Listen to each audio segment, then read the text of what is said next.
بسم الله الرحمن الرحيم الحمد لله رب العالمين الحمد لله الذي خلق السماوات والأرض وجعل الظلمات والنور ثم الذين كفروا بربهم يعدلون أشهد أن لا إله إلا الله وحده لا شريك له وأشهد أن محمدا عبده ورسوله اللهم صل على محمد وعلى آل محمد كما صليت على إبراهيم وعلى آل إبراهيم إنك حميد مجيد اللهم بارك على محمد وعلى آل محمد كما باركت على إبراهيم وعلى آل إبراهيم إنك حميد مجيد ورضى اللهم عن الخلفاء الراشدين وصحابة أجمعين ومن تبعهم بإحسان إلى يوم الدين أما بعد Assalamu alaikum wa rahmatullahi wa barakatuh, mes sœurs, mes frères, les louanges de remerciement. Les éloges ne ciel qu'à celui qui a créé les cieux et la terre en 6 jours. Ensuite, il s'est élevé comme si à sa majesté, et c'est lui qui a tout créé sans besoin, y compris les djinns et les hommes, djinns qui ont été créés avant nous, et leur père Iblis, sur lui ce qu'il mérite, et à ses astuces, parce qu'Allah l'a créé comme il a créé la mort, comme il a créé la vie pour nous mettre à l'épreuve. Qu'Allah bénisse celui qui a été envoyé comme miséricorde pour les humains, comme les univers, pour les univers, miséricorde. Qu'Allah le bénisse, sa famille, ses compagnons, ainsi que tous ceux qui les auront suivis, mis leurs pieds dans les traces de ce qu'ils ont laissé, et qui nous fasse l'honneur d'en faire partie. Ensuite donc, celui que Allah guide est le seul bien guidé, celui qui est privé de sa guidée, tu ne trouveras pas de guide. Donc, nos remerciements de la mosquée, de l'équipe, Karim en particulier, de ceux qui sont absents, si Mohamed et Mohamed Adda, qu'Allah le récompense par le meilleur, donc de nous permettre, grâce à Allah, de garder ce contact-là sans faire beaucoup de kilomètres, alors que je sais que beaucoup de gens, alhamdoulilah, nous suivent ces lives et les aiment, qu'Allah vous aime, mes frères et sœurs, et priez pour nous, qu'Allah subhanahu wa ta'ala accepte et nous en fasse profiter. Donc pour moi, c'est touchant par rapport à la marque de confiance et par rapport à toutes vos invocations que vous faites, qu'Allah accepte donc, vos invocations et en face, donc pour vous, comme pour nous, un investissement durable. Celui qui invoque pour son frère qui est absent, Allah met un ange pour lui dire ainsi qu'à toi aussi. Donc de partout dans le monde, du Tchad, du Gabon, de la Côte d'Ivoire, beaucoup, du Sénégal, du Mali, de la Mauritanie, parfois du Maroc et de l'Algérie, on a également eu ça, d'Amérique et également d'Europe bien entendu, la Belgique en particulier, en dehors de la France bien entendu, puisque nous sommes basés en France. Qu'Allah subhanahu wa ta'ala nous guide, nous rassemble tous dans son paradis. Donc cette marque de confiance nous va au cœur. Et nous espérons la mériter. Qu'Allah subhanahu wa ta'ala fasse donc de ces émissions des témoins pour nous et non contre nous au jour du jugement dernier. Ensuite donc les astuces de Satan, Allah nous les a décrits. Il nous a surtout mis en garde, parce que Satan a juré d'amener la quasi-totalité donc des fils d'Adam en enfer avec lui. Qu'Allah nous préserve. Donc dans cet épisode, nous allons essayer, Inch'Allah, d'aborder une astuce, une ruse de Satan. Et on l'appelle parfois même le rusé. Aujourd'hui, c'est l'influenceur. C'est comme ça que j'ai voulu l'appeler. Les influenceurs, souvent on parle des réseaux sociaux, mais on n'a pas besoin d'aller sur les réseaux sociaux. On a chacun notre influenceur en réalité, qui nous pousse peut-être à aller vers les réseaux sociaux ou ailleurs, parce qu'il veut nous détourner du chemin droit, il veut nous détourner du rappel d'Allah, et quand Allah nous permet de le faire, il va rentrer dans le pilier central de l'adoration qui est l'intention.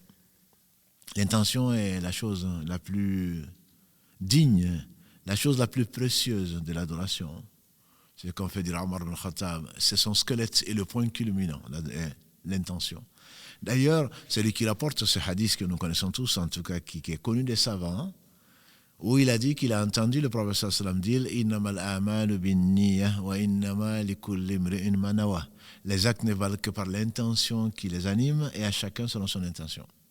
Et ensuite, il a illustré alayhi salatu wassalam par celui qui fait la hijra pour Allah et son messager, ça lui sera compté comme tel. Celui qui fait la hijra, qui fait l'émigration pour aller épouser une femme ou une chose de ce bas monde, cela lui sera compté pour ce pourquoi il l'a fait. Les savants disent que c'est l'un des 3 hadiths les plus vastes de sens et les plus utiles. Tous les hadiths sont utiles, mais que la religion est basée sur 3 hadiths, disent certains, dont l'imam Ahmad. Innama al-amalu bin-niyat wa innama likulli imri'in ma nawa. Ces hadiths donc qui nous concernent, les actes ne valent que par l'intention qui les anime, et à chacun selon son intention. Le hadith d'Aïcha, notre mère, qui dit que le prophète sallallahu alayhi wa sallam a dit: celui qui apporte à notre religion celle-là, c'est-à-dire l'islam, ce qui n'en fait pas partie, est à rejeter. Donc là, c'est contre l'innovation. Et enfin, le hadith de Nu'man ibn Bashir, Kalalagré, qui rapporte que le prophète sallallahu alayhi wa sallam a dit: al-halalu bayyin wal-haramu bayyin.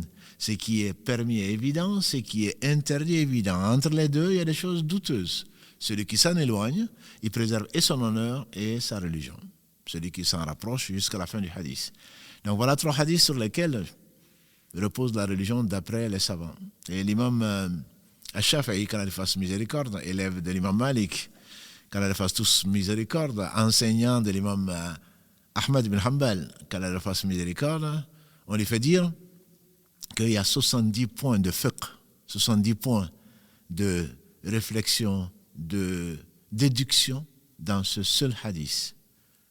Tout ça pour dire quoi? L'intention est primordiale.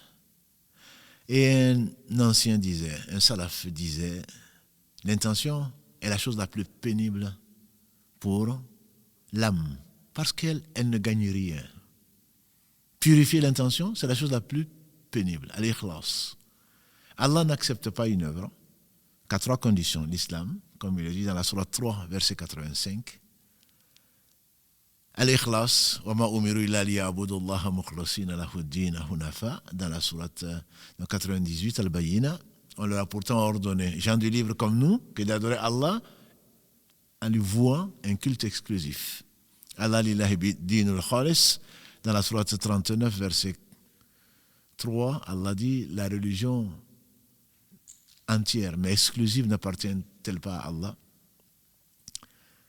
Donc, l'intention est la première des choses sans laquelle l'acte n'est pas accepté après l'islam. Et enfin, comme l'a dit notre mère Aïcha, corroborant ainsi le verset 31 de la sourate 3, قُلْ إِن كُنْتُمْ تُحِبُّونَ اللَّهَ فَاتَّبِعُونِي يُحْبِبْكُمُ اللَّهُ وَيَغْفِرْ لَكُمْ ذُنُوبَكُمْ وَاللَّهُ غَفُورٌ رَحِيمٌ. Dis-leur, ya Muhammad, si vous prétendez aimer Allah, suivez-moi. Allah vous pardonnera, Allah vous aimera et vous pardonnera vos péchés. Allah, il est celui qui pardonne, le miséricordieux. Voilà 3 conditions sans lesquelles l'adoration n'est pas acceptée. Qu'est-ce que l'adoration? Nous l'avons déjà dit, c'est la définition la plus globale, peut-être la plus acceptée des gens de science. L'adoration, c'est tout acte du cœur, de la langue et des membres que Allah aime et agrée. Donc cette intention, elle est centrale. Elle est centrale, et qu'Allah fasse miséricorde à celui qui a dit, il s'agit de l'imam Ibn Qayyim, qu'il n'y a pas d'acte, que le fait le fils d'Adam, qui ne lui vaudra pas 2 questions, pour le même acte. Pour qui tu l'as fait et comment tu l'as fait. Ce qui revient aux 2 dernières conditions, après l'islam, donc d'acceptation des œuvres. Pour qui tu l'as fait? Allah, il est celui qui se passe de tout, Al-Ghani. C'est lui qui se passe de tout. C'est le premier qui n'a pas de début, le dernier qui n'a pas de fin. C'est l'omnipotent, c'est le riche. Et il dit: je suis le plus riche. Ce qui est vrai, puisque tout autre que lui est pauvre, comme il le dit dans la sourate Fatir 35. Quand il dit dans le verset 15: Ya ayyuhan nasu antumul fuqara ila Allah wallahu huwal al-ghaniyyu al-hamid. Ô vous les gens, ô vous les humains, vous êtes tous indigènes, des indigènes vis-à-vis d'Allah. Vous êtes tous des pauvres. Et c'est Allah qui est le riche ou celui qui se passe de tout et le digne de louange. Donc Allah se passe, il dit: je suis le plus riche des associés. Et celui qui m'associe dans son acte une chose, je le laisse à moins riche, c'est-à-dire au pauvre que tu lui associes. C'est un hadith connu et qui est la base même de l'adoration. Allah n'accepte rien qui n'est pas fait que pour lui seul. Pas seulement pour lui, mais pour lui seul. Allah et quelqu'un d'autre, c'est de l'association. Elle est soit sous la grande forme, qu'on appelle Ashirk al-Akbar, soit sous une forme moindre qu'on appelle le shirk mineur, Shirk al-Asghar, et on le verra, Inch'Allah, ce soir, mais vous le savez déjà ce que c'est. Qu'est-ce que c'est qu'un ikhlas? C'est ce qu'on appelle l'ikhlas. Khalousa en arabe, c'est quelque part purifié. Khalousa, c'est comme il y a un piège, c'est la délivrance, disent certains savants. La délivrance, il y a un piège comme celui de Satan, et Allah t'a délivré de ça. Tu es sorti sain et sauf d'un piège. Et mukhlis, c'est celui qu'Allah a purifié et donc qui est sincère, comme on le traduit souvent en français, qui est différent de la véridicité qui est le sidq. Qui est le sidq. Et mukhlis, ça c'est celui qu'Allah a choisi pour lui. Et donc ce sont les seuls, c'est le 1 pour 1000 qui rentrera au paradis parmi les fils d'Adam. Mukhlas, que Allah a choisi par rapport à une masse qui est impure, qui a mérité son châtiment, qu'Allah nous en préserve, dans l'enfer, puisque c'est la part de l'enfer, 999 pour 1000. Mais Allah a choisi, a enlevé, a purifié, a délivré 1 pour 1000 des fils d'Adam.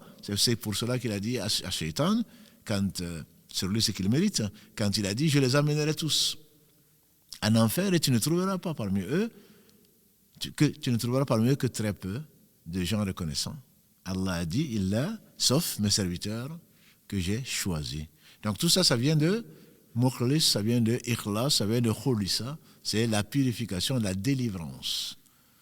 Et donc c'est délivré d'un piège, et ce piège, il est tendu par Satan. C'est pour cela que notre épisode donc s'appelle l'influenceur dans l'intention, puisque ça commence là. Donc l'intention, c'est cette volonté d'entreprendre une chose, un axe. Et l'intention est très importante dans la mesure où elle peut rapporter gros, comme on le dirait ailleurs. Pourquoi? Parce que celui qui a l'intention de faire une bonne chose, comme l'a dit le prophète sallallahu alayhi wa sallam dans ce hadith tant aimé par les savants, celui qui entreprend, qui a l'intention de faire une bonne œuvre et qui en a été empêché, qui n'a pas pu la faire, Allah lui accorde une récompense entière. S'il, grâce à Allah, il arrive à la faire, puisque c'est Allah qui nous a créé ce que nous faisons, Wallahu khalaqakum wa ma ta'malun, comme il est dit dans la sourate Safat 37, verset 96, il le met dans la bouche d'Ibrahim, Wallahu khalaqakum wa ma ta'malun, à ces polythéistes, quand il s'adresse à eux, c'est Allah qui vous a créé et ainsi que ce que vous faites. Donc si grâce à Allah, et la hawla wa la quwwata illa billah, il n'y a de force et de mouvement que par Allah, rien ne bouge ni dans les cieux ni sur la terre sans la volonté, la décision et l'action d'Allah subhanahu wa ta'ala. Donc si grâce à Allah on arrive à faire la chose, la bonne action, Allah la récompense il dit aux anges de la récompenser de 10 à 700 fois, voire plus. L'intention, c'est également ce qui amène certains à des degrés. L'amour pour Allah. L'homme sera avec les gens qu'il aime. Celui qui voit des serviteurs d'Allah, que Allah a dotés, qu'Allah a favorisés par la science, ou par le Coran, dans une version, ou par la richesse, et qui se dit, si j'avais la même chose que lui, vraiment, honnêtement, j'aurais fait la même chose. Allah lui inscrit, alors qu'il n'a pas les mêmes efforts. Allah qui n'a pas fait les mêmes efforts, Allah qui n'a pas dépensé de son temps, de son argent, etc., Allah lui inscrit la même récompense. D'où l'importance du cœur, de purifier le cœur grâce à Allah et de pouvoir à ce moment bénéficier de beaucoup de bonnes actions. On sera surpris, Inch'Allah, pour celui qui a été empêché de faire une chose. Il aura quand même la récompense parce que sincèrement, il le voulait. Mais il n'y a pas que ça, parce que cette prétention d'avoir l'intention pure, Allah, il se peut qu'il la mette à l'épreuve. Cela me rappelle le hadith que l'on connaît de Anas ibn Malik al-Alagré. Il avait un oncle qui s'appelait Anas ibn Nadhr, qui est venu voir le prophète sallallahu alayhi wa sallam après Badr, où Allah a accordé à son prophète, que Dieu le bénisse, et ses compagnons, une victoire éclatante sur les polythéistes de la Mecque. Anas ibn Nadhr, qui était un Ansar, un habitant de Médine, et quelle belle personne, ces Ansar qui ont secouru la cause d'Allah, la cause de son messager. Il est venu voir le prophète alayhi sallam en disant, ô messager d'Allah, c'est parce qu'on ne savait pas. Mais si Allah te montre une autre bataille, Allah verra, son messager verra de quoi nous sommes capables. Donc son intention, c'était de prouver qu'il était sincère. Et un an après, il y a eu Uhud, et il a été recruté parmi les 70 martyrs. Et on dit qu'il a reçu 70 coups de flèche et de lance, ou d'épée, et qu'il ne l'a reconnu que sa sœur à cause d'un défaut de dentition. Quand tu dis non, mais si moi j'avais ça, si je pouvais ça, il se peut que Allah te l'accorde pour te démontrer que tu n'es pas sincère. Donc, mais ça c'est dans la véridicité, mais l'intention est récompensée à condition qu'elle soit sincère. Donc cette intention, Satan, sachant que c'est un des piliers d'acceptation, une des conditions d'acceptation de tout acte par Dieu, va y rentrer. S'il n'a pas pu t'empêcher de faire un bon acte, bien sûr, il t'a poussé vers le mauvais, il t'a poussé vers la mauvaise croyance, il t'a poussé vers le polythéisme, il t'a poussé vers l'innovation, il t'a poussé vers la mécréance, il t'a poussé vers l'hypocrisie, qu'Allah nous préserve de tous ces péchés et d'autres. Alors, il ne désespère pas. Et comme on l'a dit la semaine dernière et les semaines d'avant, il se contente d'annuler ton acte parce que tu vas avoir une intention de la faire pour quelqu'un d'autre. Ça, c'est l'ostentation, et on le verra, Inch'Allah, tout à l'heure. Mais quand tu veux faire le pur, tu veux, Allah n'accepte que ce qui est fait que pour lui. Alors, Satan va profiter du fait que tu es sincère, et Allah sait que tu es sincère, le fait que tu es sincère pour te pousser et t'amener à l'extrême. Et donc, c'est ce qu'on appelle souvent le waswas. Des insufflations de shaitan, Allah le dit dans la dernière sourate, An-Nas, min sharri al-waswasi al-khannas. Contre les insufflations, al-waswasi al-khannas, qui rentre et qui sort. Ça, c'est les insufflations sataniques. Juste, il t'influence et ensuite il fuit, il s'en va. Min sharri al-waswasi al-khannas. Alladhi, celui qui, yuwaswisu, encore waswas, yuwaswisu fi suduri nas, et qui vient insuffler, suggérer, susciter, sursurer dans la poitrine des gens. Fi suduri nas, qu'ils soient des hommes ou des humains. Et ensuite il s'en va. Et donc voilà une maladie que beaucoup de frères et beaucoup de sœurs vivent, parce que c'est une maladie. Parce que l'intention n'est pas à prononcer, l'intention n'est pas à formuler. Ibn Qayyim, quand il fasse miséricorde, il a dit comment produire ce qui est déjà produit. Comment produire ce qui est déjà produit. Tu veux produire une intention, alors qu'elle est déjà produite. Il prend des exemples quand tu t'assois pour faire les ablutions. Bien entendu qu'en t'asseyant pour faire les ablutions, tu as l'intention de faire les ablutions pour faire la prière, par exemple. Quand on fait les iqama, on appelle à la prière, et que tu te lèves, que tu te mets en rang, bien entendu que c'est pour faire la prière. L'intention est déjà là. Alors il y a des frères et des sœurs qui sont touchés par cette maladie, parce qu'il y a une vraie maladie, et qui peuvent rater même une prière. Ils sont derrière l'imam, je vais faire ça pour Allah. Non, mais est-ce que je suis sincère? Est-ce que c'est vraiment?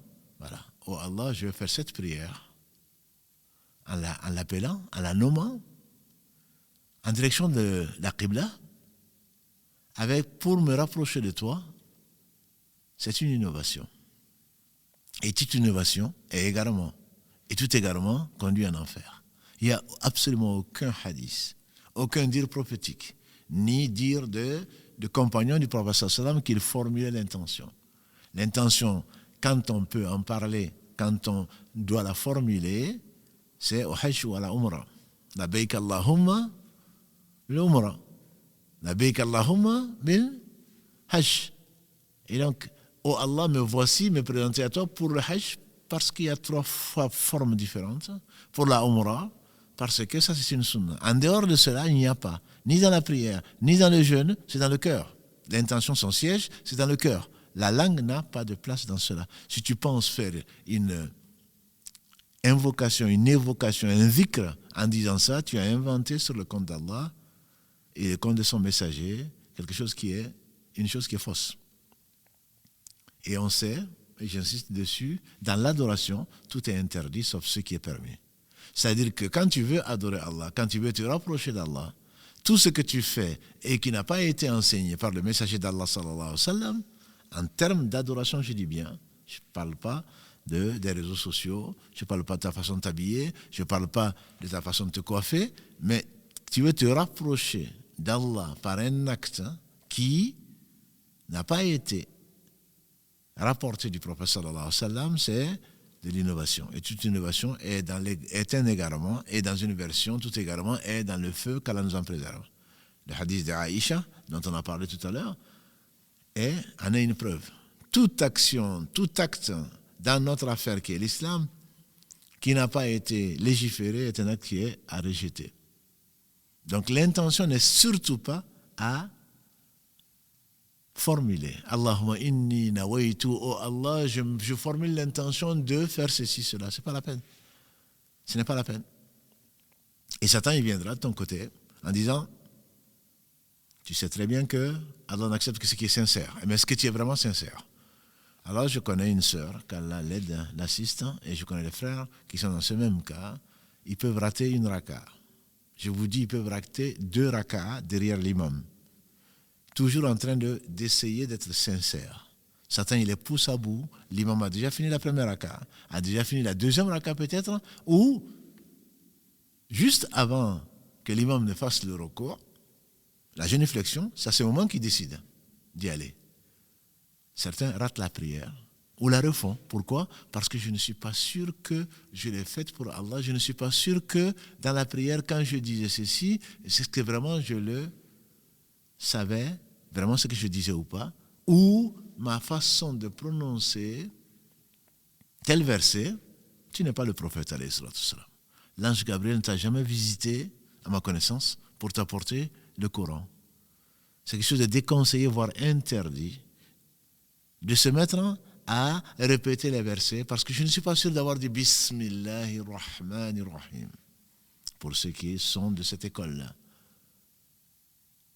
Je ne suis pas sûr d'avoir dit Alhamd. Non, est-ce que j'ai dit Al, ou est-ce que j'ai dit Hidina Sirata, ou est-ce que j'ai dit Sirata? Est-ce un signe? Est-ce un sad? Satan, il te fait, et l'imam, il a déjà fini.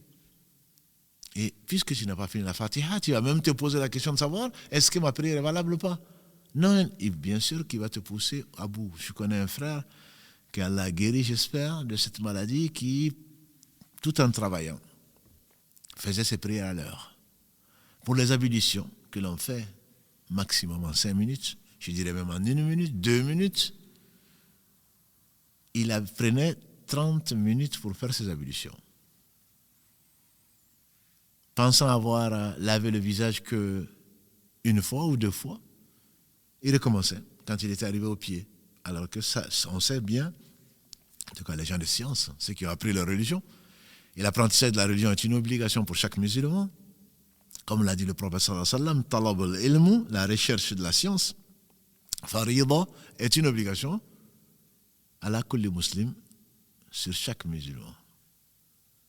Si tu savais que le fait de laver le visage est obligatoire, c'est un pilier, mais de le faire 1 fois, que 2 fois, c'est recommandé, comme le faisait le prophète sallallahu alayhi wa sallam plusieurs fois, 3 fois, c'est encore mieux. Alors ils sont là, en train de se regarder devant un miroir.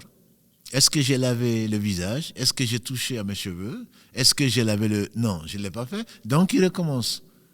Par manque de science, Satan te pousse, c'est l'ignorance. Hein? On a dit, c'est la mère de tous les péchés.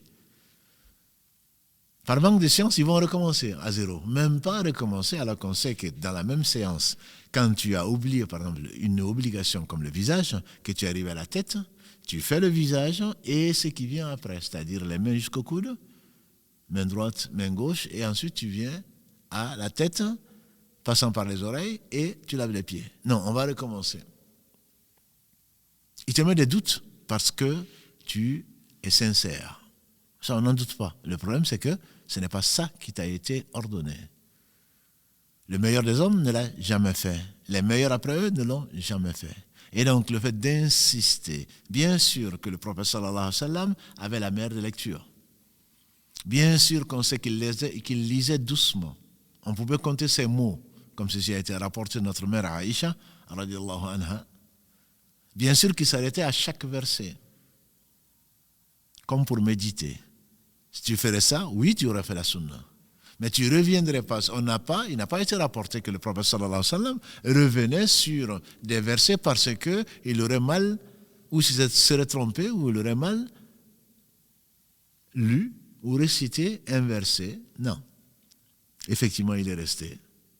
Ne serait-ce que sur le verset 190 de la sourate 3, toute une nuit, en train de prier. Inna fi khalqi samawati wal ardi wa ikhtilafi al-layli wan nahari la ayatin li ulil albab. Il y a dans la création des cieux et de la terre, de l'alternance des nuits et des jours, des signes pour des gens qui réfléchissent. Et il pleurait jusqu'à ce que Bilal est venu le trouver au matin, au petit matin, avant le Fajr. Il a dit malheur, malheur à celui qui ne réfléchit pas, ne médite pas sur ces versets une fois que Allah les a révélés. Alladhina yadhkuruna Allaha qiyaman wa qu'udan wa ala junubihim, c'est qui médite, qui se rappelle Allah debout, assis et couché, jusqu'à la fin des versets 190 et suivant. Et donc, mais on n'a pas entendu le prophète sallallahu alayhi wa sallam en train de dire as, ash, et recommencer des choses comme ça, comme le font les ignorants, pensant bien faire. Et Satan veut rentrer dans l'acte le plus aimé d'Allah qui est la prière. Puisqu'il n'a pas réussi à t'éloigner de cet acte que Allah aime le plus, l'acte sur lequel l'homme, le premier acte sur lequel l'homme sera interrogé, alors il va te perturber. Le prophète sallallahu alayhi wa sallam a dit que si ceci t'arrive, ça vient certainement de ce diable, et il l'a nommé. Et que tu craches 3 fois à gauche, tu demandes protection auprès d'Allah subhanahu wa ta'ala. Ibn Qayyim, il dit que, qu'Allah fasse miséricorde, il dit que le waswas est une maladie. Tu vas croire à Satan, qui, comme Allah nous l'a informé dans la sourate A'raf, 7, versets 20 et 21, il a promis à ton père et à ta mère, Adam et Ève, que s'ils mangeaient de l'herbe, il serait éternel. Il a juré qu'il était sincère. Ils l'ont cru. Et ils ont mangé de l'arbre. Et il est arrivé ce qui est arrivé par la sagesse d'Allah subhanahu wa ta'ala, sa puissance, son omniscience. Et nous sommes là aujourd'hui. Comment tu vas croire à ce que Satan te susurre à l'oreille en disant que non, tu n'as pas bien prononcé, si tu n'as pas bien prononcé, puisque c'est un pilier, la Fatiha, et donc, voilà, et donc tu restes là pendant, jusqu'à ce que tu sois fatigué, ou comme disent les jeunes, jusqu'à ce que tu sois dégoûté. Quand la prière vient, ses sœurs, ses frères commencent à stresser. Commencent à stresser pour dire Allahu Akbar. Commencent à stresser ils prennent 30 minutes pour faire une prière, alors que, bien sûr, quand tu fais 30 minutes pour faire une prière, on espère que c'est à cause de la méditation, à cause de la longueur des sourates que tu vas réciter, mais pas pour finir la Fatiha. Pas pour finir la Fatiha. Satan, il a trouvé une porte, celle de la sincérité. Et il te prend par ce sentiment-là, tu veux être le plus sincère, seras-tu plus sincère que le prophète sallallahu alayhi wa sallam? Que ses compagnons, que les gens qui sont venus après eux, les meilleurs des hommes? Certainement pas, ce n'est qu'une prétention. Et si tu le penses, c'est déjà un péché. Et donc, voilà une porte par laquelle passe Satan. Tu ne peux pas produire une intention puisqu'elle est déjà produite. Quand tu viens vers la mosquée, quand tu te lèves, tu vas faire les ablutions ou pas, quand tu vas dire Allahu Akbar, tu n'as pas besoin. Allah, il sait tout. Allah, il sait tout. Et tu n'as pas besoin. Pour éviter d'être perturbé, le prophète sallam nous a enseigné tout ce qu'il faut. Quand tu hésites dans ta prière, de savoir si tu as fait 2 rakas ou 3, base-toi toujours sur le chiffre minimum. 2 ou 3, 2. Et tu complètes ensuite, tu fais 2 prosternations d'oubli. sujoud sahou. Ce n'est pas l'endroit pour le dire. Mais pour ces gens qui sont malades, qui sont éprouvés par ça, quand c'est 2 ou 3, tu prends le chiffre maximum. Parce que sinon, tu n'as pas fini. Ta prière va être même nulle, puisque parmi les conditions annulatif de la prière, c'est le fait de répéter le nombre de rakats de la prière. Pour le fajr, quand tu en fais 4, pour le dohr, tu fais 8 rakats, ça veut dire que tu n'es plus dans la prière. Pour le maghrib, tu en fais 6, tu n'es plus dans la prière. Tu es 1 ou 2, tu te dis 1. Ensuite, tu es 2 ou 3, tu te dis 2. Ensuite, tu te dis 3 ou 4, tu te dis 3.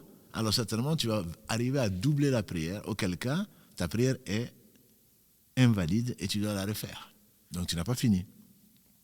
Donc, pour ces gens qui sont touchés par cette épreuve, il n'y a pas de maladie qu'Allah a fait descendre sans médicament. Le médicament, c'est quoi? C'est de se baser sur le chiffre maximum.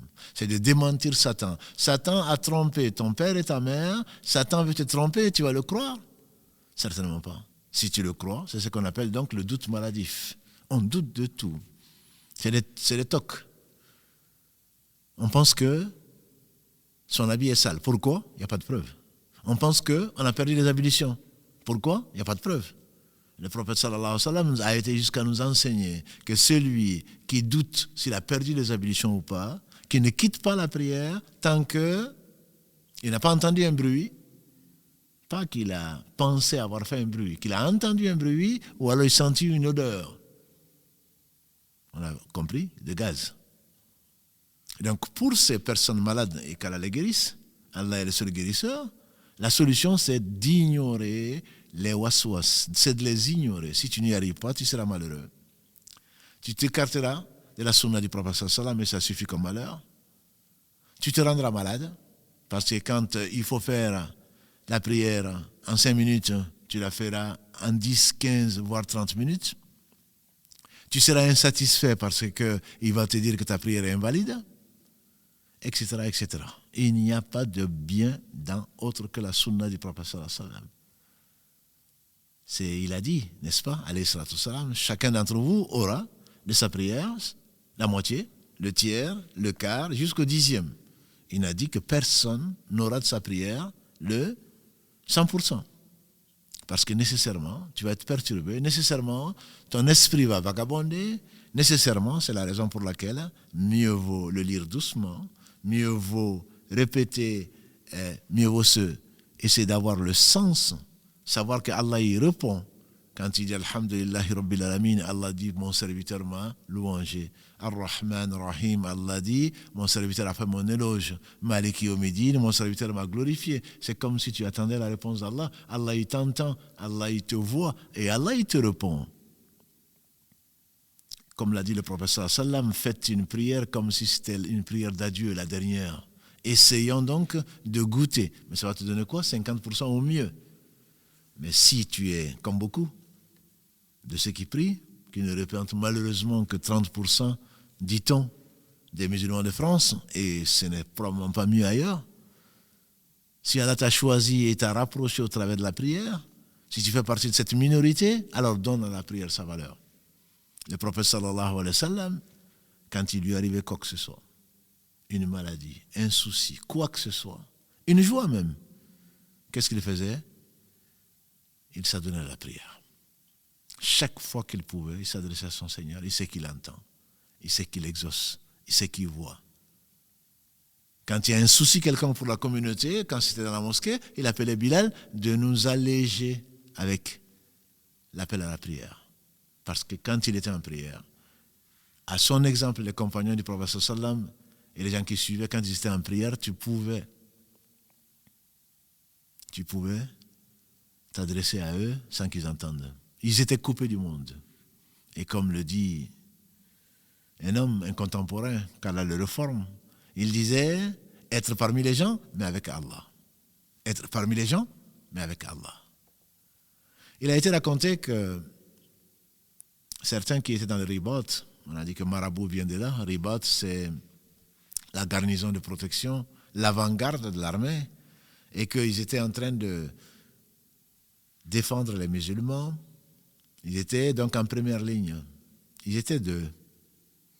Et voilà que l'ennemi, l'un a dit à l'autre, repose-toi, dort, moi je monte la garde. Et voilà que l'ennemi, il s'est mis à prier parce qu'il n'y a pas de temps à perdre. Parce que le temps, c'est la vie. Plutôt que de regarder, de siffloter ou de regarder, il n'y avait pas de téléphone à l'époque, ni de télévision. Plutôt que de chantonner ou je ne sais quoi d'autre, il fait du dhikr. Et certainement, c'est la prière qui rassemble le maximum de dhikr. Et alors qu'il était en train de faire du dhikr, il a dit, demandé à son frère de se reposer. Entre-temps, il priait. Quand l'ennemi a envoyé une flèche qui l'a blessé, il y a du sang qui commençait à sortir. Il a continué la prière. Et une autre flèche l'a atteint. Et du sang sortait à nouveau. De plus en plus. Il a réveillé donc son collègue, son voisin, qui lui dit, mais pourquoi tu ne m'as pas réveillé avant? Il dit, si je ne craignais que l'ennemi nous attaque nos frères qui sont en train de se reposer, si je ne craignais cela, et qu'à cause de ma faute, la garde n'ait pas été montée, je ne t'aurais pas réveillé. On dit que l'un d'entre eux, ces gens qui ont goûté à la prière, on dit que quand ils étaient blessés ou autre, et quand on veut faire une opération, je dirais à cœur ouvert, ou une opération sans anesthésie, on ne peut pas l'imaginer aujourd'hui pour un oui, pour un non, pour une dent, on n'arrive pas à dormir. Pour une blessure, on se demande comment ils faisaient. On disait que certains d'entre eux se mettaient dans la prière. Ils disaient attendez, on fait la prière. Quand ils disaient Allahu Akbar, à ce moment, le chirurgien, entre guillemets, pouvait agir parce qu'ils étaient avec Allah. Ils n'étaient plus dans ce bas monde-là.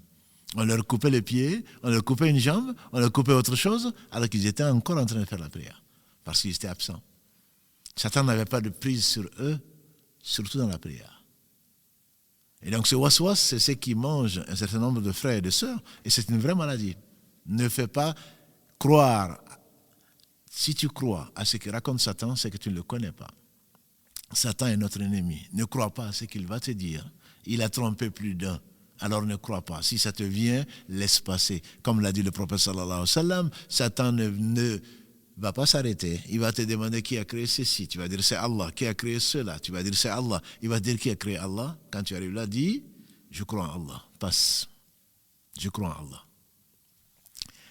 L'imam al-Ghazali, qu'Allah lui fasse miséricorde, il donne l'exemple qu'il a appris du waswas. Il dit le waswas, il y a 4 cas. Il y a 4 cas. C'est comme par exemple quelqu'un qui va à la mosquée ou ailleurs pour aller écouter un cours, apprendre. Il rencontre un égaré ou un innovateur qui lui dit surtout ne pars pas, j'ai des choses à te dire, etc. Et toi tu arrives, tu discutes avec lui, non mais je te dis, non il n'est pas comme ça. Et on a mis en garde contre lui. Et puis de toute façon tu as tes enfants qui sont malades et je ne sais quoi d'autre, tu commences à le discuter avec lui. Et finalement, tu n'arrives quand même pas à le convaincre, tu ne vas pas convaincre Satan. Et tu as perdu ton cours. Peut-être tu as perdu un pèlerinage. Celui qui va à la mosquée avec l'intention d'écouter un cours, un enseignement, et celui qui enseigne, quand ils ont fini, ils ont l'équivalent d'un pèlerinage agréé par Allah subhanahu wa ta'ala, si seulement on le savait. Notre Seigneur est généreux. Il dit le deuxième cas, donc ne discute pas avec Satan.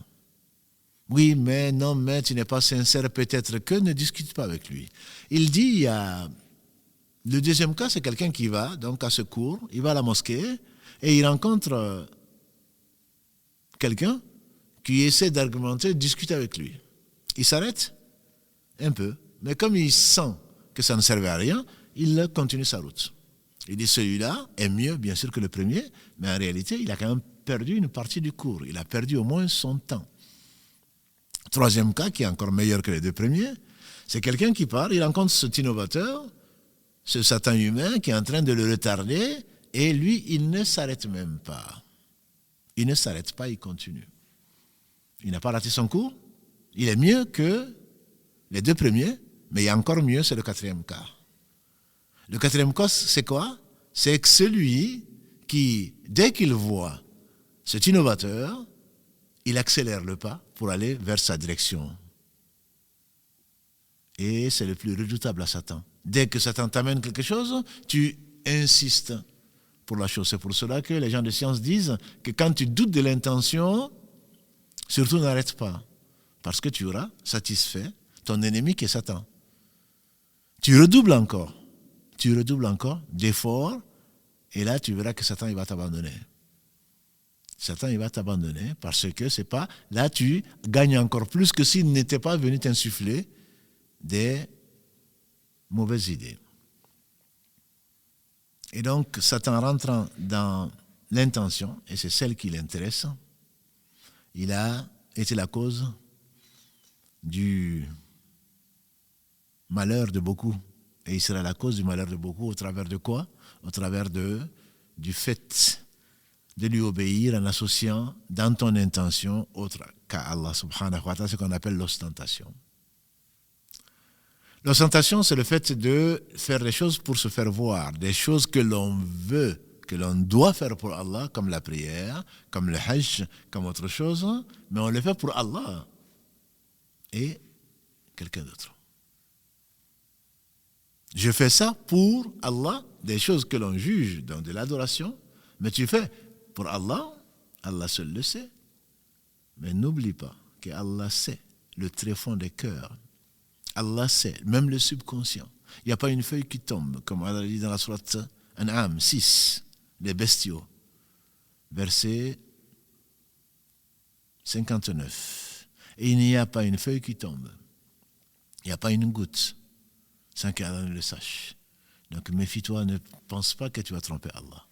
Tu peux tromper qui tu veux, mais jamais Allah. Tu peux même faire semblant. Tu peux te tromper toi-même, mais jamais. Ça, c'est le déni. Tu sais que la chose existe, mais tu dis non, elle n'existe pas. Comme me dit quelqu'un que j'aime, c'est tellement agréable de dénier une situation. Oui, mais Allah sait. Tu peux faire semblant de te tromper toi-même, mais jamais Allah. Allah te le rappelle dans maintes versets. Il sait absolument tout. C'est l'omniscient. Il sait ce qui est, ce qui a été, ce qui sera, ce qui n'a pas été. Si ça avait été, c'est que ce serait. Il est le seul à le savoir. Il est le seul à savoir ce qui va arriver également. Contrairement à ces charlatans qui te diront il va t'arriver un malheur. Moi je te dirais ma soeur, il t'est déjà arrivé un malheur. Que de croire à ces gens-là. Je dirais mon frère, ce sont des charlatans. Ne les écoute pas. Donc Allah sait et tu ne peux pas tricher. C'est la raison pour laquelle, quand tu veux t'éloigner de l'ostentation, qui est ce que craignait le plus le prophète sallallahu alayhi wa sallam pour ses compagnons, que dira alors de nous? Il a dit, akhwaf, akhafu, ce que je crains le plus pour vous. Il dit, ashirk al-asghar, l'association mineure, le jour du jugement dernier. Ils ont dit qu'est-ce que le shirk mineur? Il a dit Ar-Riya, c'est-à-dire l'ostentation. Pour ceux qui connaissent peu de Coran, on peut le trouver dans la sourate 107. Verset 40, quand Allah dit Ara'ayta alladhi yukadhibu bid-din fadhalika alladhi yad'u al-yatim wa la yahuddu ala ta'amil miskin, que dit Allah fawailul lil musallin alladhina an salatihim sahun alladhina hum yura'un. Ça vient de là. Riya. Yura'un, ils se montrent. Wa yamna'un al-ma'un. Et le professeur sallam a dit il est invalide. Il est invalide, il est invalide. On dit qui? Celui qui, quand il se lève pour la prière, l'embellit quand on le regarde. Et c'est la raison pour laquelle la prière en groupe, bien entendu, est récompensée de 25 à 27 fois. Mais toute prière que tu dois faire, mieux vaut la faire. Toute bonne action de Dieu que tu n'es pas obligé de faire en groupe, tu dois la faire cachée pour ne pas laisser à Satan le fait de le montrer pour ta belle-mère, pour ton beau-père, pour que les gens disent que tu es bien. Et le prophète sallallahu alayhi wa sallam a dit, toute personne qui fait une chose pour qu'on la voie, qui fait une chose pour les gens, ce qu'on fait pour Allah, qui le fait pour les gens, Allah va le dévoiler. Allah va le dévoiler avant sa mort. Ce que le prophète sallallahu alayhi wa sallam craignait le plus pour nous, c'est l'ostentation. Il dit, au jour du jugement dernier, Allah va dire, allez-y chercher votre récompense auprès de celui pour qui vous avez fait la chose. Et bien sûr, ce jour-là, Allah seul récompensera. Personne ne pourra faire quoi que ce soit pour qui que ce soit. Allah, sans sa miséricorde, on sera tous en enfer. On serait tous en enfer, qu'Allah nous en préserve. Et donc, au point que le prophète sallallahu nous a informé de la part de son Seigneur que celui que la prière nafila, la prière surrogatoire, est récompensée 25 fois plus quand tu l'as fait en privé plutôt que de la faire en public. On voit beaucoup de nos frères, peut-être des sœurs, quand on termine la prière des Isha en particulier, celle qu'on vient de prier, pour ceux de l'hémisphère nord en tout cas, celle qu'on vient de prier, ils la font après la prière de l'Isha obligatoire, ils se lèvent et ils font le shaf et le witr, comme ils l'appellent, c'est-à-dire la prière impaire, le witr, c'est ça son vrai nom, pour conclure les prières de nuit. Ils la font à la mosquée. Pourquoi? Parce qu'ensuite, ils ne veulent pas rater le match. Ensuite, ils veulent aller ailleurs, alors qu'après l'Isha, la sunna, c'est de rentrer chez soi, de rester avec sa famille, avec ses autres si on en a, rester avec sa famille. C'est ça la sunna. Ce n'est pas de rester tenir les murs ou rester devant la mosquée, ou à moins qu'il y ait un cours, qu'on apprenne. Sinon, on rentre chez soi. Donc la prière faite en cachette, entre guillemets, en privé, est 25 fois plus récompensée que la prière faite devant les gens, à la mosquée ou au marché. Sauf, bien entendu, les prières que tu ne peux faire qu'au marché, comme entre les deux appels à la prière, comme quand tu rentres dans la mosquée, les 2 rak'ahs que le prophète sallallahu nous a dit de faire, ne vous asseyez pas avant de faire 2 rak'ahs, donc tahiyat al-masjid, ou donc des prières comme ça que tu ne peux faire qu'à la mosquée, que devant les gens. Sinon, le mieux c'est de le faire chez toi. À moins que tu sais qu'en quittant là, tu ne peux pas faire une des prières que tu t'es imposées parce que tu es occupé, auquel cas, tu attends que les gens sortent au moins, ou tu te mets dans un coin, là où on ne te voit pas, ce serait encore le mieux.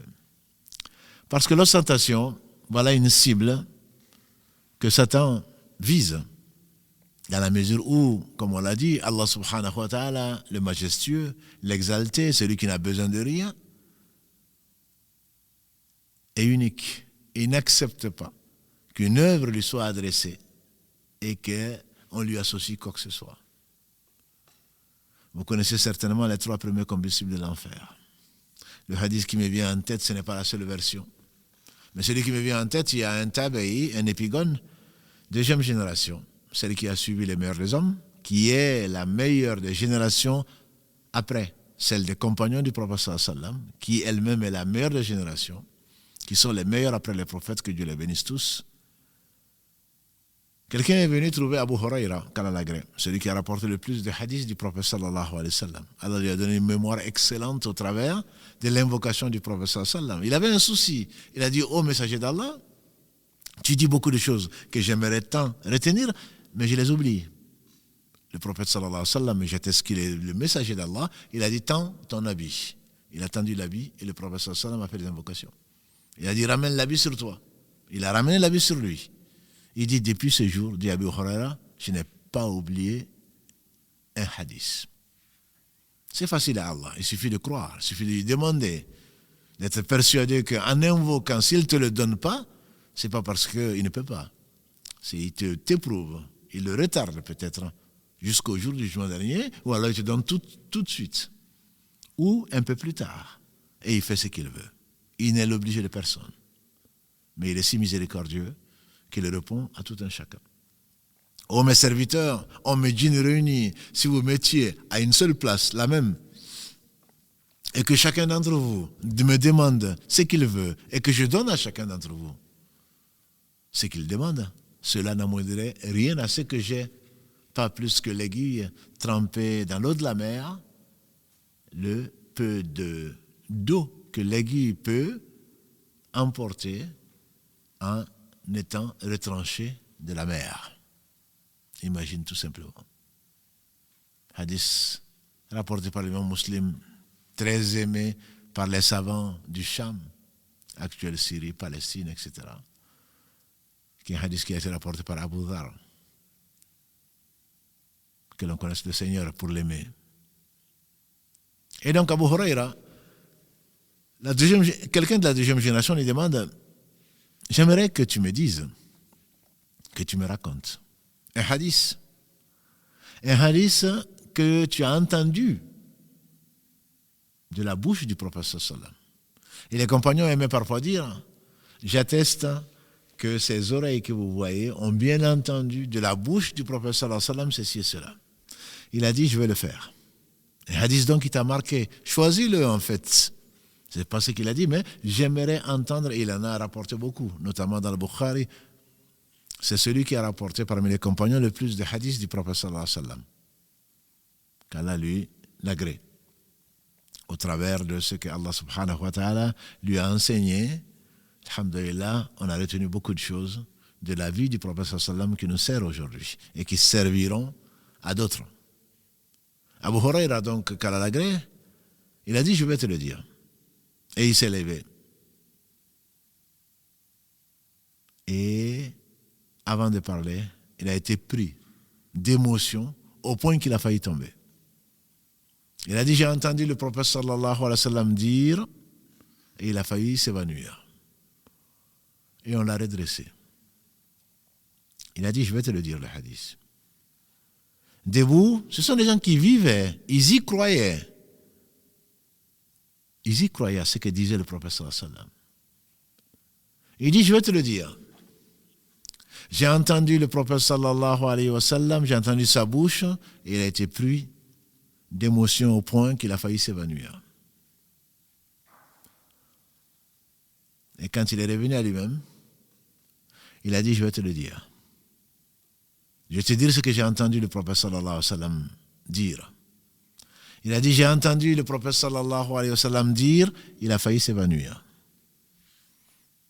Une troisième fois.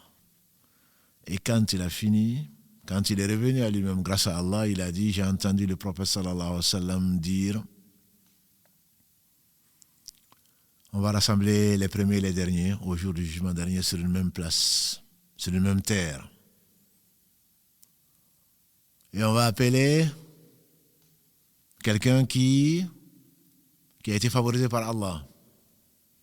Selon les versions, on va prendre une des versions comme ça, quelqu'un qui a pris le Coran par cœur. Allah va l'appeler, Allah va lui rappeler. Les gens qui connaissent le Coran, comme l'a dit le prophète sallallahu alayhi wa sallam, Ahlul Qur'an, Ahlullah wa khasatuh. Les gens du Coran, les gens qui connaissent le Coran, c'est les gens que Allah s'est réservé. Khasa, ça vient d'ikhlas, c'est pareil. Khasa plutôt, c'est à Allah seul. Khas. Allah les a réservés à lui. Quand la bataille a fait rage contre les ennemis d'Allah, ennemis d'eux-mêmes, Al-Musaylima Al-Kadhab, celui qui s'est pris pour prophète, Musaylima, que Allah a humilié, et qu'il y a eu beaucoup de martyrs qui ont été recrutés par Allah à la bataille de Yamama contre cet imposteur. Quand ils ont vu que la bataille fut rage et qu'il n'y avait pas de gagnant, Allah a inspiré quelqu'un qui a dit où sont les porteurs du Coran? Ils ont dit, nous voici. Ils les ont avancés devant, ils ont avancé donc, et Allah leur a donné la victoire. Mais ça, c'était des porteurs du Coran. Ce n'est pas ceux qui récitent le Coran sur les morts, ou qui, des charlatans pour faire la ruqya, ou je ne sais quoi d'autre, qui l'ont appris pour gagner ce bas monde. Non, c'est pas cela. Et ils le portaient, ils méditaient, ils priaient avec la nuit, et ils le récitaient, et ils jeûnaient le jour, parce qu'ils savent qu'Allah aime, et que le moyen d'atteindre la piété était le jeûne. Quelqu'un qui viendra devant tout le monde, Allah subhanahu wa ta'ala va lui rappeler ses bienfaits, et tout bienfait vient d'Allah. Wa ma bikum min ni'matin fa min Allah. Surat al-Nahl, les abeilles, surat numéro 16, verset 53. Et remercions Allah subhanahu wa ta'ala. Vous n'avez pas de bien qui vous arrive si ce n'est de la part d'Allah subhanahu wa ta'ala. Allah lui rappelle ses bienfaits, il les reconnaît. Allah va dire qu'est-ce que tu as fait de ces bienfaits, alors qu'il le sait bien sûr, avant de l'avoir créé.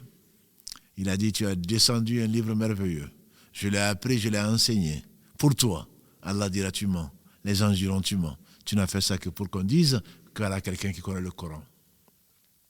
On entend, on rencontre des gens qui veulent, pendant ce mois de Ramadan, qu'Allah nous le facilite, pendant ce mois de Ramadan. Beaucoup de candidats, y compris maintenant par les réseaux sociaux, que je ne nommerai pas, en train de candidater, je connais le Coran par cœur, etc. Avant, les gens, il y en avait qui connaissaient beaucoup de Coran, pour ne pas dire le connaissent par cœur, mais ils ne le monnayaient pas. Ils ne profitaient pas du Ramadan pour gagner de l'argent, pour faire leur solde. Le Ramadan est un mois de solde, mais de bonnes actions. Mais pas un mois de solde pour ramasser la 27e nuit, comme ils le veulent, de l'argent. Pour toute l'année, ou en tout cas une bonne partie pour nourrir sa famille, parce que tu nous as fait prier, et donc la 27e nuit, c'est pour cela que tu es venu, n'est-ce pas? Que tu as traversé la Méditerranée, ou que tu as été dans une mosquée pour ramasser de l'argent. Ce n'est pas pour cela que le Coran a été descendu. Il dira à Allah, bien qu'Allah le sache, que c'est un menteur, il dira, j'ai fait ça pour toi. Allah dira, tu mens. Les gens diront, tu mens. Tu n'as fait ça que pour qu'on dise de toi quelqu'un qui connaît le Coran, et ça a été dit dans le bas monde. Et aujourd'hui, chez moi, tu n'as que l'enfer. Prenez-le. Prenez-le et traînez-le sur la face et jetez-le dans l'enfer. 40 ans plus tard. J'ai dit, c'était musulman. Il a pris le Coran. Mais il a fait pour que les gens disent, voilà. Combien de gens on entend, moi je connais le Coran par cœur. Moi, mon père a fait le Hajj. Moi, j'ai fait le Hajj 10 fois. Et alors, félicitations, mon frère. Moi, mon père, c'était un Hajj. Oui, très bien. Et après? Est-ce qu'on a déjà entendu le prophète Mohammed sallallahu alayhi wa sallam se faire appeler Hajj? Ou Moussalli parce qu'il fait la prière? Non. Il faut faire attention. Les anges viendront au jour du jugement dernier, ils vont présenter à Allah nos actes. Et nos actes sont présentés tous les lundis, tous les jeudis, comme l'a dit le prophète sallallahu alayhi wa sallam, qui nous a incité à jeûner lundi et jeudi pour ceux qui peuvent. Et le 15 Sha'ban, les actes sont présentés à Allah subhanahu wa ta'ala, également nos actes de l'année. Et Allah pardonne à tout le monde, sauf aux mouchriks, à l'associateur, parmi les musulmans bien sûr, il les pardonne, sauf les associateurs et les gens qui sont en conflit, qui ne se parlent pas, qui sont fâchés. Le 15 de la nuit de Sha'ban, mais qui ne doit pas être marqué par une fête quelconque, une prière quelconque ou une sadaqa quelconque. C'est une nuit comme une autre. Simplement, le prophète sallam a y multiplié dans ce mois de Sha'ban. Il ne jeûnait pas un mois entier si ce n'était le mois de Ramadan. Mais c'est le mois de Sha'ban qui jeûnait le plus dans les autres, par rapport aux autres 11 mois. Fermons la parenthèse. Celui-là, il sera jeté dans le feu. Allah va faire venir un autre. Il va lui rappeler ses bienfaits. Il va les reconnaître. Il va dire, qu'est-ce que tu as fait de ta vie? Il va dire, tu as envoyé une religion merveilleuse, j'ai donné ma vie pour cela. Allah dit, tu mens. Les anges diront, tu mens. Tu n'as fait ça que pour qu'on dise, voilà quelqu'un de brave. Et ça a été dit dans le bas monde, sur moi, tu n'auras que l'enfer. En effet, on a demandé au prophète sallam quel est le mujahid. Quel est celui qui lutte pour la cause d'Allah? Il a dit, c'est celui qui lutte pour que la parole d'Allah soit la plus élevée. On lui a demandé, il y a des gens qui vont au combat pour la bravoure, pour l'honneur, pour le nationalisme, on dirait aujourd'hui. Quel est celui qui est le mujahid? Il a dit le mujahid, celui qui lutte pour la cause d'Allah, c'est celui qui va ou qui lutte pour que la parole d'Allah soit la plus élevée. Et Allah n'a besoin de personne. Voilà le véritable mujahid. Quelqu'un qui part pour qu'on dise qu'il est brave, ou qui va défendre je ne sais quelle nation, ou que je ne sais quoi d'autre, qui part pour autre chose que pour Allah, que pour que la cause d'Allah soit reconnue, soit aimée, parce que quand on connaît, on aime, certainement c'est celui-là le véritable mujahid. Allah dira tu mens. Les anges diront tu mens, tu n'as fait ça qu'à faire qu'on dise que tu étais brave. Et cette bravoure a été dite, cet attribut que tu cherchais, t'a été collé dans le bas monde. Aujourd'hui, chez moi, tu n'as que l'enfer. Prenez-le, prenez-le et traînez-le sur le visage et jetez dans l'enfer. Troisième des 3 premiers combustibles de l'enfer, qu'Allah nous en préserve. Quelqu'un qu'Allah a favorisé. Allah va lui rappeler ses faveurs sur lui, ses bienfaits, tout bienfait vient d'Allah. Tout bienfait vient d'Allah. Et il va les reconnaître. Allah va dire, qu'est-ce que tu as fait de ces bienfaits? Il va dire, mon Seigneur, tu m'as favorisé, tu m'as donné beaucoup de bien. J'étais riche, bien que je sois pauvre. Toute richesse appartient à Allah. J'ai dépensé matin, midi et soir pour ta cause. Probablement creuser des puits, probablement construire des mosquées, des maternités, des écoles. Il dit pour toi, Allah dira tu mens. Les anges diront tu mens. Tu n'as fait ça qu'afin qu'on dise voilà quelqu'un de généreux. Ça a été dit dans le bas monde, aujourd'hui tu n'auras que l'enfer. Traînez-le sur la face et jetez-le dans l'enfer. Ça c'est les 3 premiers combustibles avant qu'on ne tranche les autres différents. Quand quelqu'un qui a appris le Coran par cœur, quand quelqu'un qui a dépensé matin, midi et soir, quand quelqu'un qui, pour la cause d'Allah, quand quelqu'un qui a donné sa vie pour Allah, sont les premiers combustibles de l'affaire, c'est que l'affaire sera terrible. Ça c'est comme pour marquer les esprits. Ce sont les premiers combustibles de l'enfer. Qu'Allah nous en préserve. Et donc c'est pour cela que la sincérité est une cible de Satan. Satan ne a pas pu les empêcher d'apprendre le Coran. Et vous savez comment apprendre le Coran? Apprendre le Coran n'est pas le plus difficile, bien que ce soit très difficile. Mais il faut se lever souvent pour le réviser, parce que le Coran est plus fuyard. Le Coran est plus instable dans la mémoire de quelqu'un qu'un cheval qui n'a pas été attaché. Et que personne ne dise « j'ai appris, j'ai oublié ». C'est pour cela qu'ils ont divisé le Coran en 30 parties pour que tu le révises au moins une fois par mois. Que chaque jour, au moins, tu révises un juz de hizb. Parce que sinon, tu vas l'oublier. Il est facile à retenir, mais également, Allah le reprend pour celui qui le néglige. Très rapidement. Des anges viendront avec des livres et des livres. Au jour du jugement dernier, de bonnes actions entre eux. Pour eux, ce sont des bonnes actions. Il a fait du bien. Il a récité du Coran. Il a prié. Il a jeûné. Ils vont le présenter à Allah. Des registres.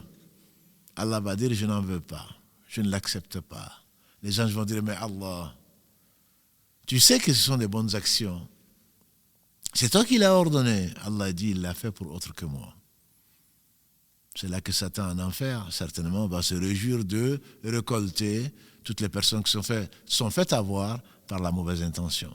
L'intention est ce que Allah a gardé comme trésor. C'est la chose la plus importante, on dira, dans l'œuvre.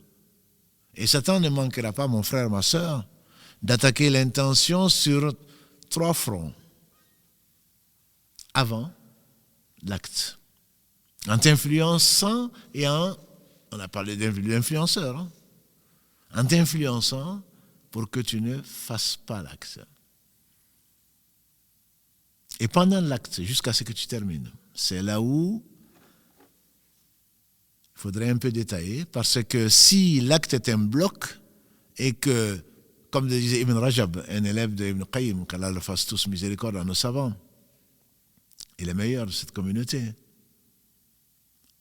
Ibn Rajab disait que si tu as une incitation satanique, un waswas, fais-le pour où les gens te regardent, etc., tu repousses, alors ça n'a pas d'effet. Ce n'est pas compté comme un péché. Parce que non seulement Allah n'accepte pas ce qui a été fait pour autre que lui, mais en plus c'est un péché et un grand péché, puisque c'est du polythéisme, bien qu'il soit mineur, et pour lequel il faut se repentir. J'ai fait ça, Allah c'est tout. Je ne l'ai pas fait pour Allah seul. Je l'ai fait pour Allah et quelqu'un d'autre. Je l'ai fait pour quelqu'un d'autre alors que les gens pensaient que je l'ai fait pour Allah. C'est un péché majeur. Donc Allah subhanahu wa ta'ala, quand Satan, il arrive et qu'il t'influence, ne lui parle pas, repousse l'acte, tu sais qu'Allah n'accepte que ce qui est dédié à lui seul. Mais si le riya, l'ostentation arrive à rentrer dans l'acte, il y a 2 cas. Soit l'acte est divisible, soit l'acte n'est pas divisible. Si l'acte est divisible, comme la lecture du Coran, en dehors de la prière, comme le fait de faire une sadaqa, de faire du bien à autrui, tu changes d'intention, Tu l'as fait pour qu'on dise que finalement tu reviens vers Allah repentant, grâce à Allah, et tu changes d'intention, tu l'as fait que pour Allah seul. La partie que tu as faite, bien entendu, pour autre que Allah, Allah ne l'accepte pas. Il est celui qui se passe de toute association. Mais l'autre partie qui vient, tu peux. Mais si les parties sont liées comme dans la prière, une fois que tu as dit Allahu Akbar jusqu'au salam, tu es en prière. Si dans la prière, à un moment ou à un autre, tu as été tenté par l'ostentation que tu l'as repoussé, ta prière est valide et Inch'Allah, elle sera acceptée. Mais Allah n'accepte que les pieux. Mais si tu t'es laissé aller dans ta lecture du Coran, dans la prière, parce que les gens t'écoutent, ou dans l'appel à la prière, les muezzins savent de quoi je parle. Quand tu es tout seul au Fajr, quand tu appelles à la prière et qu'il y a quelques-uns, les plus courageux que Allah a élus, qui ont fini leur Qiyamul Layl et qui sont au premier rang, il n'y a que quelques-uns qui écoutent. Tu as une voix de quelqu'un qui vient de se réveiller. Mais quand c'est le vendredi, que la mosquée est pleine, mon frère qui fait l'appel à la prière, il est très tenté d'embellir sa voix. Très tenté. Si c'est pour Allah, tant mieux. Pour faire aimer Allah, tant mieux pour lui. Mais si c'est pour que les gens disent, voilà un bon muezzin, allons-y dans telle mosquée parce qu'on a un bon muezzin, que ceci te vient dans les oreilles. Et c'est pour cela que le prophète sallam a dit de ne pas faire l'éloge des gens à leur présence. Il a entendu, dis du bien en absence de ton frère, de ta sœur. Mais si tu viens, tu lui dis, voilà du bien que les gens disent de toi, en fait, tu lui casses le dos. Parce que tu lui fais rentrer Satan. En pleine prière, Satan va venir pour lui dire, et tu ne sais pas, on dit du bien de toi. On dit du bien de toi. Khinzab est le nom de ce Satan qui, dans la prière, vient te perturber. Khinzab. Crache 3 fois à gauche, crachote bien sûr, et demande la protection d'Allah et continue ta prière. Mais il va te l'amener. Tu ne sais pas, non mais tu es quelqu'un de bien, même les gens le disent. Sur les réseaux sociaux, n'est-ce pas? Sur dehors, dans le quartier, dans la ville, les gens te parlent du bien. Alhamdulillah, ce n'est pas mauvais, mes frères et sœurs. Ce n'est pas mauvais. Simplement, tu dois redoubler de vigilance. Qu'Allah bénisse Ibn Qayyim qui disait, le dernier verset de la sourate 3, Ali Imran, Ya ayyuhalladhina amanu sbiru wa sabiru wa rabitu. Verset 200 de la sourate Al-Imran, de la sourate 3, il a insisté dessus. Oh, vous les croyants, patientez. Sbiru wa sabiru, redoublez de patience contre Satan. Wa rabitu, et restez vigilants pour que vous soyez, peut-être que vous serez gagnants. Et donc, il ne faut pas lâcher. On est venu voir le prophète sallallahu alayhi wa sallam en lui disant, les gens disent, on fait des choses pour Allah, et les gens nous félicitent pour ça. Il a dit, mais ça c'est la bonne nouvelle.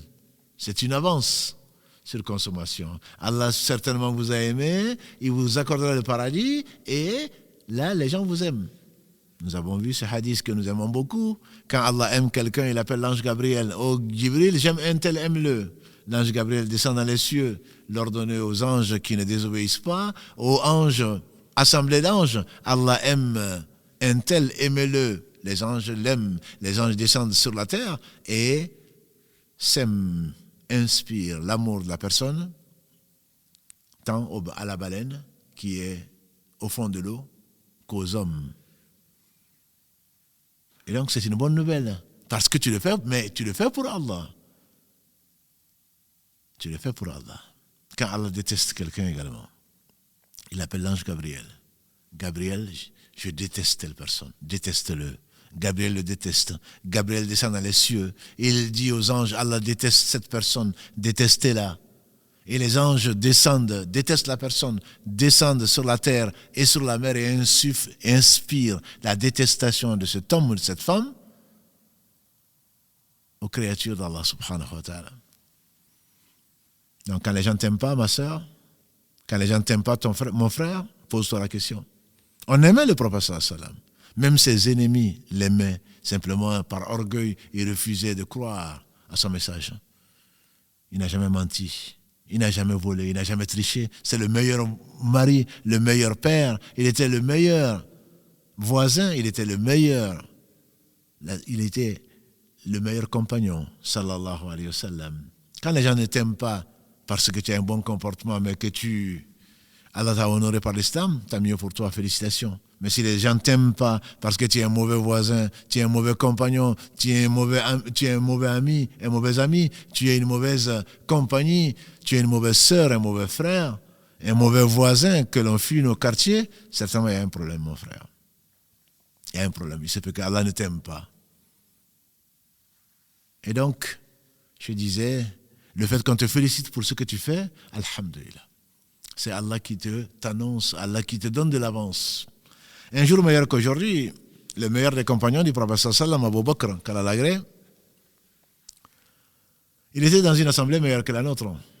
Le prophète sallallahu alayhi wa sallam, sur l'inspiration, il ne parlait pas de lui-même. Verset 3 à 4 de la sourate 53, An-Najm. Wa ma yantiqu anil hawa in huwa illa wahyun yuha. Il ne parlait pas de lui-même, ce n'est qu'une révélation révélée, une inspiration révélée, donc de la part de son Seigneur, notre et le nôtre. Il était dans une assemblée meilleure que la nôtre, et le prophète sallallahu alayhi wa sallam a dit qui a jeûné aujourd'hui. Dans l'assemblée, il n'y avait personne qui avait jeûné si ce n'était Abu Bakr. Il a dit moi, Ya Rasulallah. Il n'a pas fait comme celui qui vient et qui ne sait pas brosser les dents et que ça ne sente pas très bien et qui vient avec les traits tirés. On dit tu es fatigué. Il dit mais c'est normal, c'est jeudi, non? Allah a dévoilé, c'est pourquoi tu l'as fait. Tu as voulu absolument que les gens sachent. Non, ne t'en fais pas. Si tu le fais, Allah le sait. Tu ne fais pas un bien sans qu'Allah ne te récompense. Verset 7 de la sourate Zalzala, verset sourate 99. Ne t'en fais pas. Si tu l'as fait pour Allah, Allah le sait. Les anges l'ont écrit. Et si Allah veut t'honorer, il le fera comme il a fait pour Abu Bakr. Qui a jeûné aujourd'hui? Il y avait qu'Abu Bakr. Il a dit moi, Ya Rasulallah. Et puis en plus, j'ai fait... Non, il n'a pas dit ça. Le prophète sallallahu a posé la question dans la même assemblée. Qui aujourd'hui a visité un malade? Ils se sont certainement regardés avec un peu de honte parce que personne ne l'avait fait, alors que c'est le droit de ton frère sur toi. Les droits de ton frère sont de 5, a dit le prophète sallallahu, dont, quand il est malade, de visiter. Quand il te salue, tu réponds. Quand il t'invite et qu'il n'y a pas d'interdit, tu réponds à son invitation. Quand il éternue et qu'il dit Alhamdulillah, tu dis Yarhamakallah et il te répond Yahdikallah wa yusli balak. Et quand il meurt, tu l'accompagnes. Le prophète sallallahu alayhi wa sallam a dit donc qui aujourd'hui a visité un malade? Ils se sont tus. Abu Bakr a dit moi, Ya Rasulallah, moi j'ai visité un malade. Il dit qui aujourd'hui a suivi un convoi funéraire? Il n'y avait personne d'autre que lui. Allah honore qui veut dans ce bas monde avant l'au-delà. Il a honoré les prophètes alayhim salatu wassalam. Il a honoré les croyants. Il a honoré ses alliés. Qu'Allah subhanahu wa ta'ala nous compte parmi ceux-là. Dans ce bas monde avant l'au-delà. Et il a humilié ses ennemis. C'est une loi qu'il a voulu établir, subhanahu wa ta'ala. Abu Bakr dit moi, Ya Rasulallah, j'ai suivi un cortège funèbre. Il dit qui aujourd'hui a nourri un pauvre? Il n'y avait personne. Il a dit moi, Ya Rasulallah. Et le prophète sallallahu alayhi wa sallam a dit personne ne réalise ces 4 choses le même jour sans que Allah ne lui accorde son paradis. Qu'Allah nous compte parmi les habitants du paradis. Et que ce que tu fais, fais-le pour Allah. Ce que nous faisons, faisons-le pour Allah. Et Allah fera voir, s'il veut, pour ton bien, pour t'honorer. Et si Allah le cache aux autres, comme le jeûne, comme il a dit, tous les actes du fils d'Adam lui appartiennent, sauf le jeûne m'appartient. Et c'est moi qui vais le récompenser. Si Allah a voulu que certains de tes actes ne soient pas vus, c'est pour ton bien. C'est pour que ta récompense peut-être soit encore plus grande. Parce que si tu récompenses ici, ça ne diminuera certainement rien à ce qu'il possède. Et certains compagnons avaient peur.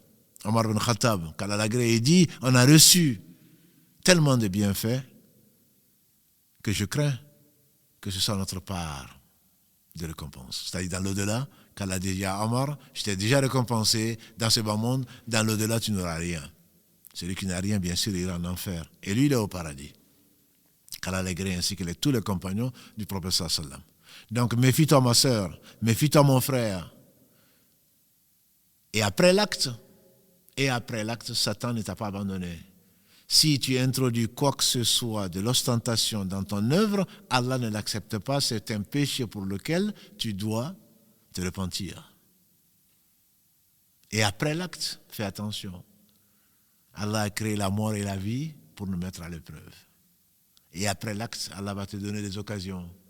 Que tu sois fier que Allah t'ait recruté pour faire du bien, alhamdulillah. Ceci est permis, je dirais même, parce qu'Allah est récompense, Allah est reconnaissant. Si tu fais des choses pour Allah, Allah va te donner de la joie. En compensation, il va te donner de la joie dans ton cœur. Tu es content d'avoir prié, comme tant de frères, tant de sœurs, qu'Allah vous bénisse, mes frères et sœurs, qui ont repris la prière. Ça veut dire qu'Allah t'a arraché, je dis bien arraché, des mains de Satan pour t'amener vers lui, pour te purifier, pour te bénir, pour te faire miséricorde. C'est bon signe pour toi. Mais en même temps, après, fais attention. Ce n'est pas un acquis. Ce n'est pas un acquis. Parce qu'après ce que tu as fait, Allah va te mettre dans des situations où tu vas en faire de la vantardise. Tu sais que moi je ne priais pas, maintenant je prie. Tu sais qu'avant je faisais ceci, est-ce utile? Si c'est utile, je dirais alhamdulillah, tu appelles au bien. Mais si c'est pour te montrer et pour dire aux gens qui ne prient pas, moi je prie, toi tu ne pries pas, tu viens de faire une bonne action, je viens de donner ça à la mosquée. Allah le sait, les anges l'ont écrit, pourquoi le dire? Mais Allah va t'éprouver. Il va t'éprouver, tu vas rencontrer des gens qui vont te demander où vont. Tu veux que l'on sache, n'est-ce pas, ma sœur, que tu as fait du bien. Tu veux que l'on sache, mon frère, que tu fais du bien. Mais celui qui fait le bien, il le fait pour lui-même. Ne t'en vante pas. Celui qui s'en vante, Al-Man, Yamunnun alaykan aslamu. Comme Allah le dit dans la sourate 49, Al-Hujurat. Au messager d'Allah, sallallahu alayhi wa sallam, il se vante et il demande presque compensation qu'il se soit converti. Non, c'est Allah seul qui peut, parce que tout bien vient de lui. Tu n'as pas à aller raconter aux gens ce que tu as fait pour Allah. Si Allah veut t'honorer dans ce moment avant l'au-delà, ou il veut t'honorer dans l'au-delà, il fait ce qu'il veut. Mais il te donnera l'occasion pour que tu purifies ton intention. L'intention, certes, c'est ce qui vient dans l'acte, mais après l'acte, également, tu seras tenté. Et si tu en es fier au point qu'il faut que les gens le sachent, et tu es vantard, alors certainement sache que ton action a été annulée. Allah l'a annulée parce qu'il sait que tu ne l'as pas fait pour les gens. Il y a des témoins pour dire que tu l'as fait pour les autres. Qu'Allah nous préserve. Et qu'Allah bénisse celui qui disait on ne peut pas se passer d'Allah le temps d'un clin d'œil. Le temps passe, on ne peut pas se passer d'Allah le temps d'un clin d'œil. C'est-à-dire que si Allah t'abandonne à toi-même, tu es perdu.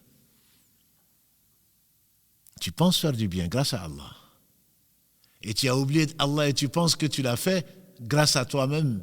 Satan, il te dit, non, mais tu peux en être fier quand même. Non. Tu peux être fier de ton Seigneur. Tu dois remercier ton Seigneur. Si tu penses que tu as une part quelconque dans le bien que tu fais, il se peut que tu le perdes. N'oublie pas la hawla wa la quwwata illa billah. Ibn Qayyim, il disait, les anciens, les salafs, qu'Allah leur fasse miséricorde, parmi en tout cas ceux qui sont pieux, parce qu'il ne suffit pas d'être ancien pour être pieux. Les pieux disaient,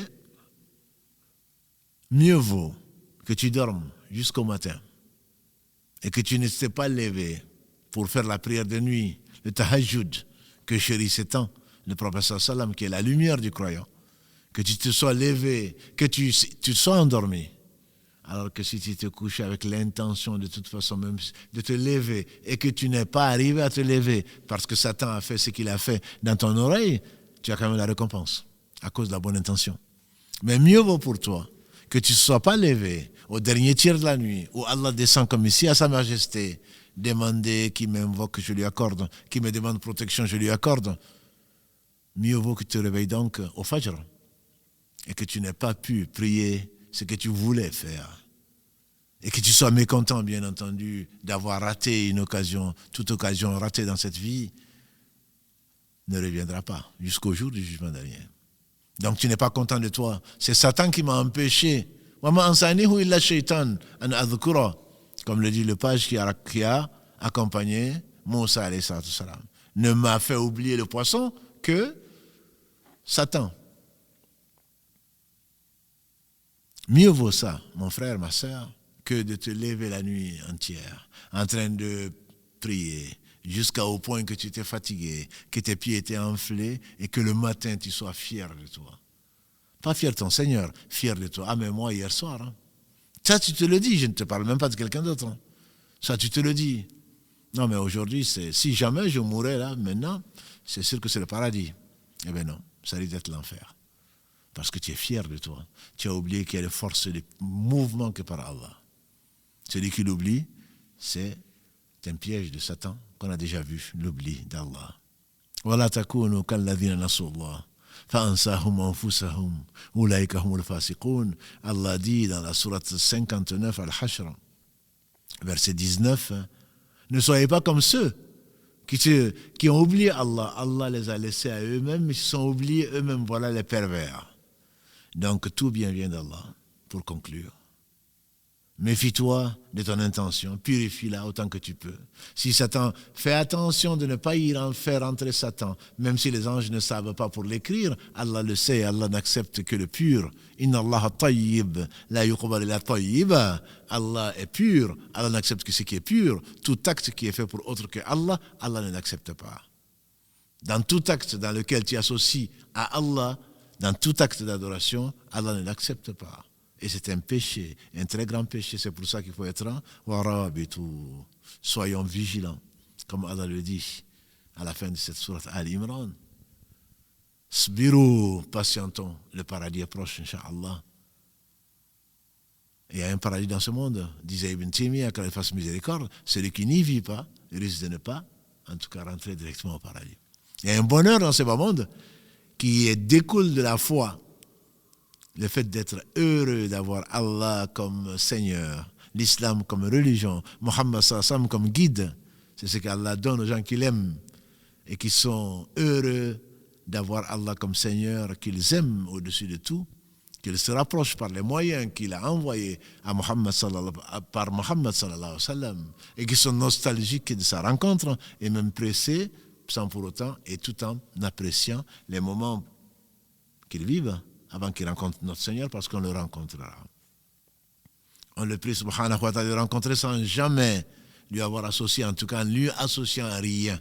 فَمَنْ كَانَ يَرْجُو لِقَاءَ رَبِّهِ, que vous lisez certainement, beaucoup d'entre vous en tout cas, le vendredi, ne serait-ce que sur la 18, verset 110. فَمَنْ كَانَ يَرْجُو لِقَاءَ رَبِّهِ, celui qui espère, celui qui croit rencontrer son Seigneur, et on va le rencontrer. Ma mère disait qu'elle fasse miséricorde, personne n'a été dans l'au-delà dire « j'ai trouvé Allah absent ». Tout le monde va le rencontrer. Allah dit donc dans ce dernier verset de la sourate 18 « فَمَنْ كَانَ يَرْجُو لِقَاءَ رَبِّهِ فَلْيَعْمَلْ عَمَلًا صَالِحًا وَلَا يُشْرِكْ بِعِبَادَةِ رَبِّهِ أَحَدًا » Celui qui est convaincu de rencontrer son Seigneur, qui fasse une bonne œuvre, on dit suivant la sunna du prophète sallallahu alayhi wa sallam, et qui n'associe rien à Allah dans son adoration. Qu'Allah subhanahu wa ta'ala nous compte parmi ses serviteurs élus et sincères, mukhlisin et mukhlasin, en le rencontrant avec cette vertu, la plus éminente des vertus, qui est la sincérité. Ibrahim alayhi salam, dans la sourate 26, Ash-Shu'ara, les poètes, dit dans les versets 88 à 89, parlant du jour du jugement dernier, Yawma la yanfa'u malun wala banoun illa man ata Allah bi qalbin salim. Le jour où ni les enfants, ni les biens ne serviront à qui que ce soit, sauf celui qui rencontre Allah avec un cœur salim, exempt, on dit, d'association. Et l'ostentation fait partie de cela. C'est de l'association mineure, certes, mais c'est de l'association. Et Allah n'accepte pas ce qui est taché, ce qui est teinté, ce qui contient de l'ostentation. Qu'Allah subhanahu wa ta'ala nous purifie le cœur, cet organe qui, quand il est saint, tout le corps est saint. Qu'Allah nous compte donc parmi ses élus et sincères. Qu'Allah bénisse Muhammad par lequel il nous a fait sortir des ténèbres vers la lumière. Celui par qui Allah nous a guidés. Qu'Allah bénisse le prophète, sa famille, ses compagnons, tous ceux qui les auront suivis dans le droit chemin, nous fassent l'honneur d'en faire partie. Et barakallahu fikum pour votre patience, pour votre confiance surtout, je dirais, pour votre compagnie. Qu'Allah subhanahu soit loué de nous avoir rencontrés dans ce bas monde. On lui demande de nous réunir dans son paradis, vaste paradis, plus vaste que les cieux et la terre, parce que nous réunissons dans son paradis. Donc, subhanakallahumma wa bihamdika, ashhadu an la ilaha illa anta, astaghfiruka wa atubu ilayk. Subhana rabbika rabbil izzati amma yasifun, wassalamu ala al-mursalin, walhamdulillahi rabbil alamin, wassalamu alaykum wa rahmatullahi wa barakatuh.